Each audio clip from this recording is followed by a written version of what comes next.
Habib Abdullah bin Abdul Haddad nafa'ana Allah bihi wa bi ulumihi fid dharain amin. Ajaban liman yatlubud dunya. Ajaban ay ajibtu ajaban. Ajaban sungguh mengherankan. Ajaban sungguh mengherankan. Liman bagi seseorang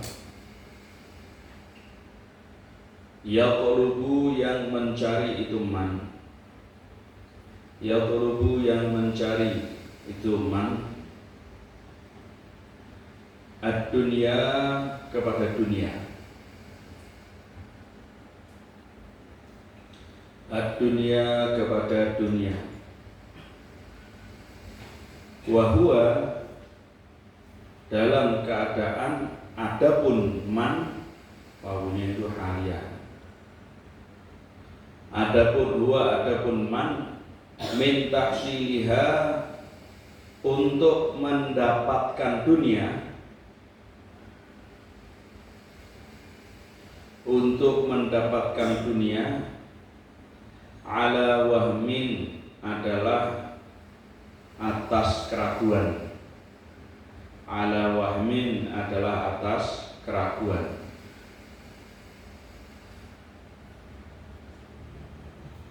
Wa minal intifa'i dan untuk mengambil manfaat. Dan untuk mengambil manfaat bima dengan apa-apa hasalahu yang mendapatkan itu man kepada man, yang mendapatkan siapa man kepada man, minha dari dunia,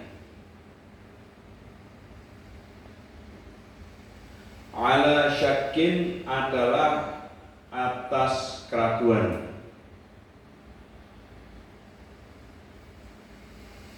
Ala syakin jar majrur itu jadi khabar dari huwa yang sembunyikan atau yang tidak ditampakkan, karena wa minal intifa' itu ataf kepada min tahsiliha. Kemudian wa min tarkiha dan daripada meninggalkan dunia, atau dan untuk meninggalkan dunia, wal khuruji dan keluar minha dari dunia, ala yaqinin adalah atas keyakinan. Ala yaqinin adalah atas keyakinan. Itu makna satu persatu. Nah, kalau makna secara globalnya, ajaban liman yatlubud dunia. Sungguh aku heran kepada orang yang sibuk mencari dunia. Wa huwa min tahsiliha ala wahmin.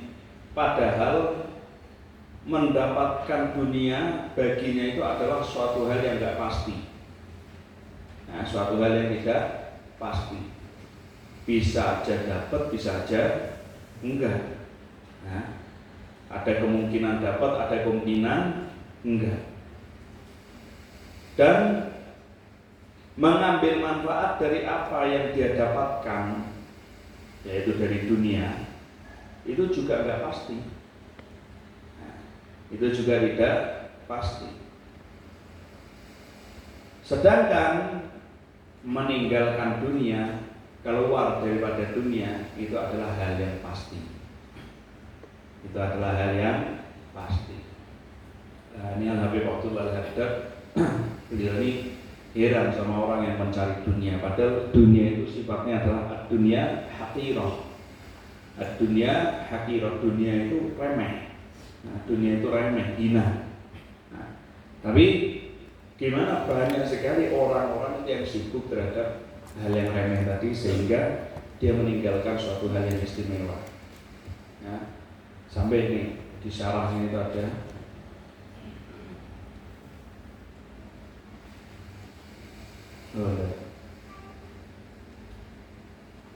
Dikatakan bahasanya as-safi man dhayya'ad durra bidzarrah. As-safi, orang yang bodoh itu adalah orang yang menyia-nyiakan permata, ya, menyia-nyiakan suatu yang istimewa demi suatu hal yang hina. Nah, menyia-nyiakan hal yang istimewa, orang yang bodoh itu adalah orang yang menyia-nyiakan hal yang istimewa demi suatu hal yang hina. Nah, contoh gampangannya, akhirat itu istimewa, akhirat itu mulia, sedangkan dunia itu hina, nggak berarti apa-apa. Tapi banyak orang yang mereka itu meninggalkan akhirat yang mulia demi mengejar dunia yang hina. Nah itu, ini yang membuat Habib Abdul Wahab sampai mengatakan ajaban, heran aku sama orang-orang. Padahal dunia itu katakan nggak sebanding di sisi Allah Subhanahu Wa Taala, walaupun jika dibandingkan dengan sayap nyamuk, dunia itu nggak sebanding. Nah, sebagaimana dalam hadis Rasulullah Sallallahu Alaihi Wasallam, beliau bersabda, "Lau kanatid dunya tazinu 'indallahi janaha ba'udatin, ma saqa minha kafiran syarbata ma'in." Seandainya dunia itu sebanding di sisi Allah Subhanahu Wa Taala, sebanding dengan sayap nyamuk, maka orang kafir itu tidak akan diberi air sama Allah Subhanahu Wa Taala, tidak akan diberi air untuk menghilangkan haus. Kenapa? Karena dunia itu remeh sama Allah, dikasihkan sama orang-orang kafir. Dunia itu sama Allah nggak ada nilainya sama sekali, maka diberikan kepada Allah dengan orang-orang yang memang tidak bernilai. Orang kafir ada nilainya nggak sih Allah? Maka diberikan sesuatu yang tidak bernilai kepada Allah. Sementara yang dijanjikan untuk orang-orang yang istimewa, orang-orang yang mulia, yaitu orang-orang mukmin, muslim, yang dijanjikan oleh Allah untuk orang-orang itu, untuk orang-orang yang bertakwa, apa yang dijanjikan oleh Allah? Jannah, surga, ya kan? Nah, jadi jangan kita kaget kalau melihat orang-orang kafir itu makmur, sedangkan kita nggak makmur, kalah sama orang kafir. Gimana?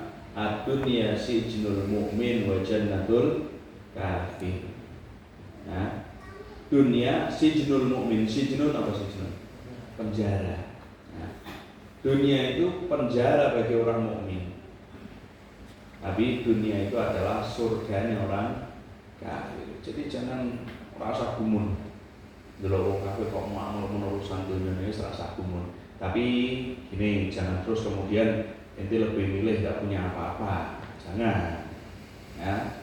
Karena kalau misalkan kalau dalam bidang ekonomi itu dikuasai oleh orang-orang kafir, wah, akhirnya orang-orang Islam pun juga tidak punya power. Ya kan? Jadi ente itu harus berambisi. Maksudnya berambisi itu bukan terus ente berambisi untuk mengumpulkan dunia, bukan. Ente harus berambisi untuk bisa memakmurkan agamanya Allah Subhanahu Wa Taala. Nah, harus bisa berambisi untuk memakmurkan agamanya Allah, untuk memuliakan agamanya Allah dengan apapun upaya yang ente lakukan, dengan usaha apapun yang ente lakukan. Dia harus berupaya. Kalau misalkan ente bisa menjadi seorang yang alim kabir, jadilah orang yang alim kabir. Ente bisa menjadi orang yang tajir melintir misalnya. Nah, dia bisa jadi orang yang tajir melintir, jadilah orang yang tajir melintir. Tapi jangan terus kemudian cinta dengan dunia. Kan kita bolak-balik ngomong kan, orang yang zuhud itu bukan orang yang tidak punya apa-apa sama sekali, tapi orang yang zuhud itu adalah orang yang tidak ada cinta dunia di dalam hatinya, kan gitu. Nah, jadi itu kalau ekonomi kok dikuasai sama mereka saja, sedangkan orang-orang Islam tidak punya power dalam hal materi, repot. Nah, jadi dalam hal keyakinan kita yang terdepan, dalam hal materi pun kita juga harus bisa menjadi yang terdepan.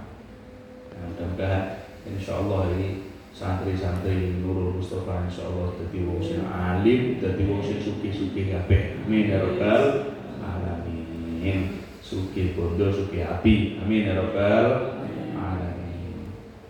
Nah, kemudian ini pernah diceritakan dari sahabat Jabir radhiyallahu anhu.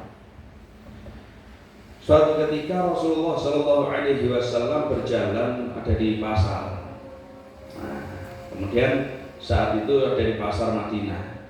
Di pasar itu saat itu ada di daerah yang tinggi, ya, di daerah di atas kota. Nah, ketika Rasulullah berjalan, orang-orang yang ada di pasar itu di sisi-sisinya Rasulullah, kanan kirinya Rasulullah. Ketika Rasulullah tengah jalan, tiba-tiba Rasulullah mendapati jatin itu apa ya, walad minal ma'as, anaknya wedhus, nah, ada anak kambing. Jadi ketika Rasulullah berjalan, Rasulullah mendapati ada seekor anak kambing yang dalam keadaan mati, kupingnya itu ada sobeknya, atau bisa katakanlah kupingnya hilang satu misalkan. Diambil sama Rasulullah Sallallahu Alaihi Wasallam, dipegang kupingnya sama Rasulullah Sallallahu Alaihi Wasallam, dan beliau berkata kepada orang-orang yang ada di pasar itu, ini cara Rasulullah untuk memberi nasihat kepada orang ini patut kita contoh, ya, patut kita contoh. Rasulullah pegang itu anak kambing yang sudah mati, yang kupingnya itu cacat satu. Nah, kemudian diambil sama Rasulullah mengatakan kepada orang-orang pasar itu, ayyukum yuhibbu an yakuna hadzalahu dirham? Ayo, ada enggak dari kalian yang mau membeli ini dengan 1 dirham aja? Nah, membeli ini dengan satu dirham aja. Ada enggak? Kemudian mereka mengatakan, ma nuhibbu annahu lana bi syai' wa ma nasna'u bihi ya Rasulullah. Kami tidak ada yang pengen itu ya Rasulullah. Apa yang bisa kami manfaatkan, apa yang bisa kami perbuat dengan hewan itu? Kemudian Rasulullah SAW tanya lagi, atuhibbuna annahu lakum? Kalau gratis gimana? Kalian mau enggak? Kalau gratis gimana? Enggak usah pakai ngeluarin 1 dirham gimana? Mereka mengatakan, wallahi law kana hayyan kana aiban innahu asak fakifa wa huwa mayyitun. Ya Rasulullah, demi Allah, seandainya dia itu hidup, nah, anak kambing ini yang kau pegang ini seandainya dia hidup, itu pun cacat. Anak kambingnya itu cacat. Sedangkan ini mati, apa yang bisa dilakukan? Sudah cacat, mati lagi. Apa yang bisa dimanfaatkan dari itu? Akhirnya Rasulullah SAW mengatakan, nih, Rasulullah kalau ngasih nasihat itu ngasih apa ya? Kalau bahasa intelek itu ada apersepsinya. Ya, kalau bahasa akademik itu ada apersepsi itu kayak pembukaan untuk mengarahkan seseorang itu supaya fokus kepada sesuatu. Nah, supaya fokus pada sesuatu. Nah, ini Rasulullah SAW dengan gambaran itu menunjukkan supaya orang ini fokus sama hari ini. Apa tadi? Kambing, ya kan, anak kambing cacat mati, ya kan? Kemudian orang-orang ini ditawarkan sama Rasulullah, mereka mengatakan, waduh, tidak ada yang mau ini. Walaupun secara gratis kami dikasih itu nggak mau ya Rasulullah, kan gitu. Nah ini Rasulullah sampai kepada intinya. Yang diinginkan oleh Rasulullah apa? Faqala, kemudian Rasulullah mengatakan, fa wallahi la dunya ahwanu 'ala Allah min hadza 'alaikum. Demi Allah, dunia itu lebih hina daripada hewan ini. Ya, lebih hina daripada hewan ini di sisi Allah Subhanahu wa taala bagi kalian. Ngerti maksudnya tidak? Kenapa Rasulullah SAW menunjukkan ini? Ditawak-tawaki wedhus iki, ya, ora gelem kabeh. Nah, kemudian Rasulullah sampai kepada intinya, lho, iki lho, wedhus iki sampean iki ora gelem kabeh. Ngerti ya? Wedhus iki jek luwih mulya daripada donya. Sampeyan kek wedhus iki ora gelem, lha kok donya sampean oyak-oyak sampai sak matine sampean. Nah, ini lho caranya Rasulullah memberi nasihat seperti itu. Nah, jadi tuh, saking tidak berartinya dunia itu, Rasulullah SAW sampai memberi gambaran kepada orang-orang pasar, yang mana biasanya bukan berarti kita mengejudge orang-orang pasar itu adalah orang-orang yang cinta pada dunia, bukan. Tapi secara secara kita melihat ya dengan mata kepala itu kan orang-orang yang di pasar ya urusannya dunia tok, kan gitu kan. Kalau masalah hati, Allah alam kita nggak tahu kan. Tapi secara mata luar kita kan seperti itu. Yang pasar ya urusannya apa? Dunia, ya kan? Nah, kemudian katakan di sini wahwa min tafsiriha ala wahmin. Jawabullah dan heran sama orang yang nyari-nyari dunia, padahal mendapatkan dunia itu adalah suatu hal yang enggak pasti. Yuhtamal an yuhasilaha wa yuhtamal Allah. Mungkin dia itu mendapatkan dunia ketika dia itu mencari, tapi mungkin juga dia tidak mendapatkan padahal sudah mencari. Ya kan? Kan kenyataannya seperti itu. Wong buka toko. Ya, wong buka toko. Sedina rame, sesuke ora ono sing tuku sama